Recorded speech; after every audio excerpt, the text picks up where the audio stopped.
Capital Santé, 2 minutes pour comprendre. Aujourd'hui, l'extinction de voix. Alors, je suis avec le docteur Philippe Lafosse, vous êtes ORL. L'extinction de voix, qu'est-ce que c'est? Qu'est-ce qui se passe? Ça dépend. Il peut y avoir plusieurs choses. Si une extinction de voix subite, c'est au niveau des cordes vocales. Ça peut être dû, par exemple, les gosses qui se mettent à crier dans la cour et tout ça, le matin, ils peuvent se réveiller sans voix.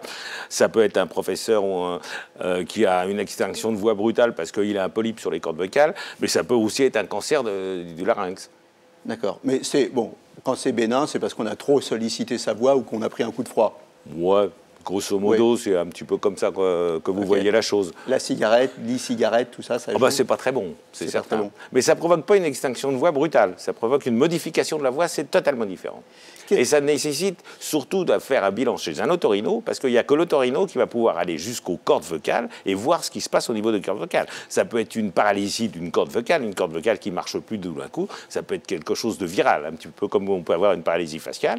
Mais ça peut être une petite lésion ou ça peut être une inflammation du larynx. À partir de quand on s'inquiète? À partir si ça persiste pendant plus d'une semaine, quoi, une semaine, 10 jours. Ouais. Donc, il ne faut pas les consulter tout de suite dès qu'on a une petite extinction de voix. Et ne pas prendre d'antibiotiques, surtout. Qu'est-ce qu'on fait? Les remèdes de grand-mère, ça marche? Le miel, des trucs comme ça? Alors, moi, j'aime bien le miel avec du lait tiède. C'est ce que font les chanteurs. Ça marche très bien. C'est ce que font les ténors aussi. Ouais, c'est bien. Il faut éviter les corticoïdes locaux, les pulvérisations avec des corticoïdes locaux. Il ne faut pas les faire parce que c'est inflammatoire. Et puis, il faut toujours rechercher un reflux œsophagien, ce qu'on appelle, c'est-à-dire des remontées d'acidité qui viennent de l'estomac et qui peuvent provoquer peuvent perturber la voix. Voilà. Ok.